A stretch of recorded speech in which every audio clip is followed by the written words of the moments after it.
Hello guys, வணக்கம். நான் உங்கள் மிஸ்டர் டி. இன்னைக்கு நம்ம என்ன பார்க்க போறோம்னா தமிழ் சினிமாவும் 2024. இந்த வருஷம் தமிழ் சினிமாவுக்கு கொஞ்சம் சோதனையான வருஷம் தான் சொல்லணும். ஏன்னா 350க்கும் மேற்பட்ட படங்கள் ரிலீஸ் ஆயிருக்கு.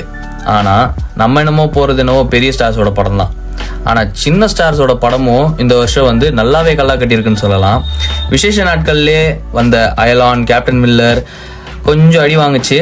சரி, நம்ம சூப்பர் ஸ்டார் வருவார், அவரும் அதை நம்மளை காப்பாற்றுவார், இந்த வருஷம் 1000 கோடி கன்ஃபார்ம்னு பார்த்தா அவரும் ஒரு சலாமை போட்டு போயிட்டாரு.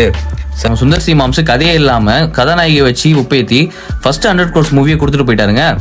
இந்த பக்கம் பார்த்தா திடீர் நம்ம சூரி ஒரு சக்ஸஸை கொடுத்துட்டு நான் வந்துட்டேன்டா தமிழ் சினிமாவை காப்பாற்றுன்ற மாதிரி காப்பாற்றி விட்டு போயிட்டாரு. ஏன்னா அந்த நேரத்தில் பார்த்தீங்கன்னா அதர் ஸ்டேட்ஸ் மூவிஸான மஞ்சுமேல் பாய்ஸ், பிரேமலு, ஆவேசம் இந்த மாதிரி படங்கள்லாம் சும்மா கெத்து காட்டிட்டு இருந்துச்சு தமிழ்நாட்டில். உண்மையாக சொல்லணும்னா 2024 ஃபர்ஸ்ட் ஹாஃப் நம்ம கொஞ்சம் மொக்கனே சொல்லலாம். ஸோ 2024 ஃபர்ஸ்ட் ஹாஃப் ஒரு 5 படம், செகண்ட் ஹாஃப் ஒரு 5 படம், இந்த மாதிரி தான் 2024 நிலைமை போயிட்டு இருக்கு. இதுல டாப் 20 ப்ராஃபிட்டபிள் மூவிஸ் எதுன்னு போடலாம் பார்த்தா எப்படி பார்த்தாலும் 10 படத்தை தாண்டல. அதனால இந்த லிஸ்ட்டை 10 படமாக சுருக்கிருக்கோம். ஸோ இப்போ நம்ம வீடியோக்குள்ள போகலாம். இந்த லிஸ்ட்ல 10வது இடத்துல யார் இருக்கான்னு பார்த்தீங்கன்னா நம்ம பெரிய பாய் மியூசிக்ல உசுரே நீதானேன்னு சொல்லிட்டு தூக்கி போட்டு சாத்துற நம்ம ராயன்.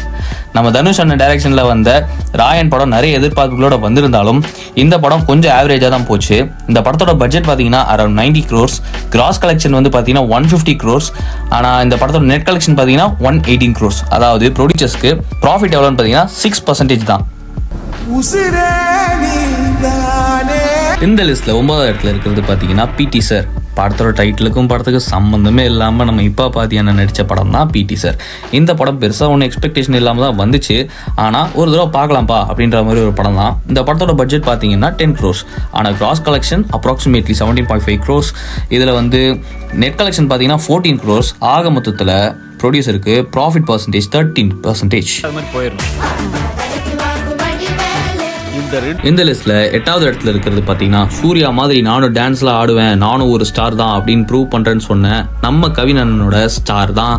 என்னதான் கவின் ஆக்சுவலி நல்லாவே நடிச்சிருந்தாலும் நல்ல பர்ஃபார்மன்ஸை வெளிப்படுத்தியிருந்தாலும் இந்த படம் கொஞ்சம் லேக் ஆனதுனால நமக்கு கொஞ்சம் டிசப்பாயின்மெண்ட் தான்.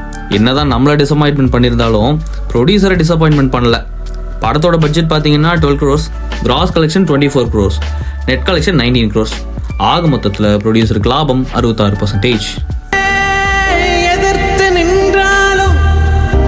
இந்த லிஸ்ட்ல 7வது இடத்துல என்ன படம் இருக்குன்னு பார்த்தீங்கன்னா அச்சோ இதுவா பயங்கரமான அரண்மனையாச்சே அப்படின்னு சொல்லிட்டு இருந்த நம்ம பசங்களை அச்சோன்னு ஆட வச்சு பார்க்க வச்சு பக்குன்னு ஆக்கின நம்ம சுந்தர் சி மாம்ஸோட அரண்மனை 4 தான். இந்த படத்தோட பட்ஜெட் பார்த்தீங்கன்னா 40 crores.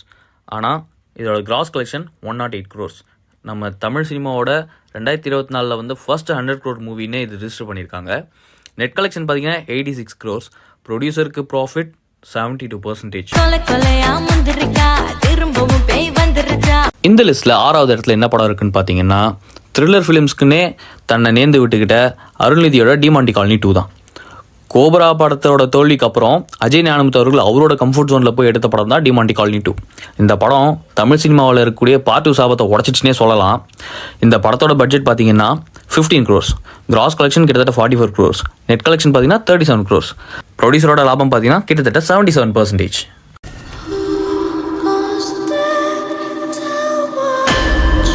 நம்ம லிஸ்ட்ல 5வது இடத்துல இருக்கிற படம் பார்த்தீங்கன்னா யாருக்கும் அஞ்சாமல் நாட்டுக்காக உயிரை கொடுத்த மேஜர் முகுந்த் வரதராஜோட பயோபிக் மூவியான அமரன் தான்.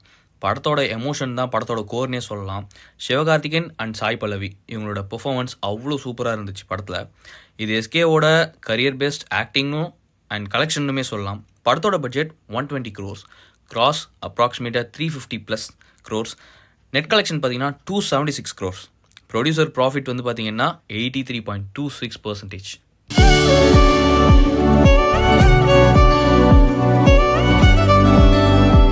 நம்ம லிஸ்ட்ல 4வது இருக்கிற படம் பார்த்தீங்கன்னா இன்னசென்ட் மாதிரி எல்லாரையும் மிரட்டி விட்ட நம்ம காமெடி ஆக்டர் ப்ராமிசிங்கான ஆக்டர் சூரியோட கருடன் படம் தான். இந்த படத்தில் ஸ்க்ரீன் பிளே பார்த்தீங்கன்னா எந்த இடத்துலையுமே லேக் ஆகாமல் போனது அந்த படத்தோட ப்ளஸ் பாயிண்ட்னே சொல்லலாம். 2024 ஃபர்ஸ்ட் ஹாஃபில் பார்த்தீங்கன்னா தமிழ் சினிமாவுக்கு நம்பிக்கை கொடுத்த ஒரு நல்ல படம்னே சொல்லலாம். இந்த படத்தோட பட்ஜெட் பார்த்தீங்கன்னா 16 கோடி, கிராஸ் கலெக்ஷன் அப்ராக்சிமேட்டாக 50 கோடி, நெட் கலெக்ஷன் 40 crores.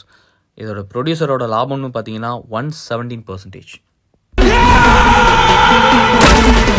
நம்ம இப்போ லிஸ்ட்டில் டாப் 3 பொசிஷனுக்கு வந்துட்டோம். இதில் தேர்ட் போர்ஷனில் பார்த்தீங்கன்னா டேய் நீ எல்லாம் டிரைவரா அப்படின்ற மாதிரி இந்த ஆள்லாம் வில்லனா அப்படின்னு பார்க்குற மாதிரி ஒரு ஆக்டிங்கை போட்ட நம்ம சிங்கம் புலி அண்ணனோட ட்விஸ்ட் மேலே ட்விஸ்ட் வந்து சைனா வரைக்கும் போய் கலக்கின நம்ம விஜய் சேதுபதி சார் நடித்த மகாராஜா தான். இந்த படத்தில் நான் லீனியர் கதையை இது நான் லீனியரானு தெரியாத அளவுக்கு கிளைமேக்ஸுக்கு முன்னாடி வரைக்கும் எடுத்துகிட்டு போகிறது இந்த படத்தோட ப்ளஸ் பாயிண்ட்னே சொல்லலாம். அவ்வளோ அழகாக நித்திலன் வந்து இந்த படத்தில் சூப்பராக டைரக்ட் பண்ணியிருக்காரு. அண்ட் இந்த படத்தோட ஒரு ஃப்ரேமுமே இம்பார்ட்டன்ஸ் கொடுத்து அவ்வளோ அல்டிமேட்டாக எடுத்திருப்பாங்க. அண்ட் இந்த படத்தோட பட்ஜெட் பார்த்தீங்கன்னா 20 crores. கிராஸ் கலெக்ஷன் மட்டும் பார்த்தீங்கன்னா without China 107 crores. Net collection பார்த்தீங்கன்னா 85 crores. ஆக மொத்தத்தில் இந்த படத்தோட ப்ராஃபிட்ஸ் 256%.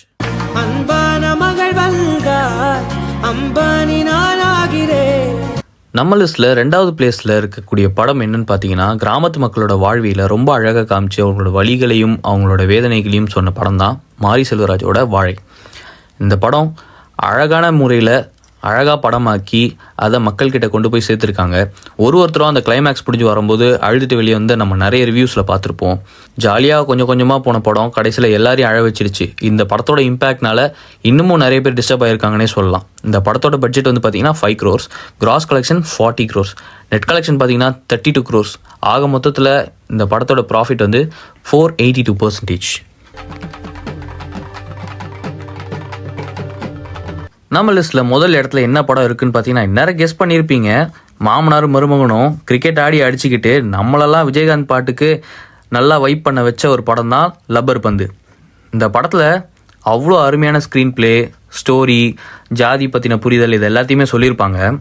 இந்த ஈகோ படம்னாலே ஹரிஷ் கல்யாணுக்கு அல்வா சாப்பிட்ற மாதிரி நினைக்கிறேன். எல்லா படத்துலையும் பெரியவங்க கூட சண்டை வலிச்சுனே இருக்கிறாரு. அட்டகத்தி தினேஷை கெத்து தினேஷாக மாற்றி படத்தில் மட்டும் கெத்து இல்லடி நாங்கள் கலெக்ஷன்லேயும் கெத்து தான் அப்படின்னு சொன்ன படம் தான் இந்த லப்பர் பந்து. அண்ட் இந்த படத்தோட பட்ஜெட் பார்த்தீங்கன்னா 5 crores.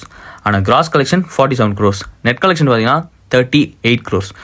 மொத்தத்தில் இந்த படத்துக்கான ப்ராஃபிட் பர்சன்டேஜ் பார்த்தீங்கன்னா 650%. ஓகேங்க, நம்ம வீடியோட எண்டுக்கு வந்துட்டோம்.